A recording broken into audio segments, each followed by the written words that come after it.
All right, let's turn now to this continuing pinpoint weather alert, day 3 of an air quality alert as smoke from wildfires in Canada makes its way south across the U.S. This is live video from Washington, D.C. The Jefferson Memorial only somewhat visible in the haze down there. And Chief Meteorologist Tony Petracca is in the Weather Center. And Tony, luckily the air here is not quite as bad as down there. Yeah, those pictures, especially yesterday, New York City and Washington. But our smoke level is still elevated and concentrated enough so that the DEM continues, obviously the air quality alert today.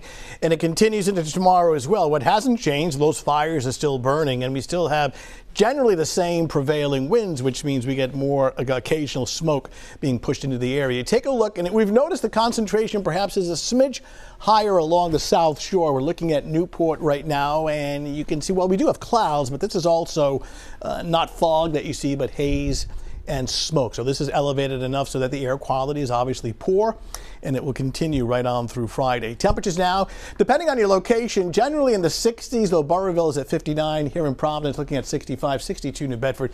Should be more like 75. So when does it start to feel more like June? Certainly Sunday, we're going to be well into the 70s. Right now, Sunday looks like the better day, but the air quality alert again for tomorrow. Not much in the way of rain out there. If you have plans to be outdoors, you've got a couple of isolated showers. Just feel as though the better chance is going to be Friday afternoon, even an isolated thunderstorm. So certainly keep the umbrella nearby.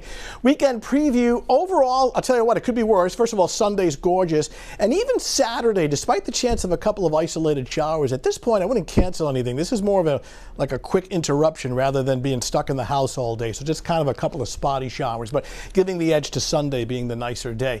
This system continues to sit and spin counterclockwise, circulating clouds and at times occasional showers, though we haven't seen much today. But when we trace the motion of the clouds in the radar, you can clearly see the counterclockwise swirl around this area of low pressure, wildfires up in here, and the prevailing winds just guiding that smoke south and east into New York, Pennsylvania, and into southern New England. We're getting real close. And again, for this evening, this is 7 o'clock. It's generally dry. Now through about 7 o'clock, I wouldn't rule out a sprinkle or an isolated shower, but if you're going to be out running errands, it doesn't look bad. Here we are Friday morning, 7 a.m.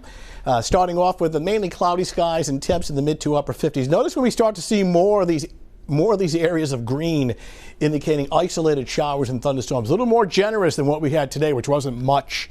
So I would say showers, downpours, isolated thunderstorms likely during the afternoon into the early evening. This is 8 o'clock, and then even into early tomorrow night. I don't see the coverage being as widespread on Saturday. So for this evening, it's partly to mostly cloudy.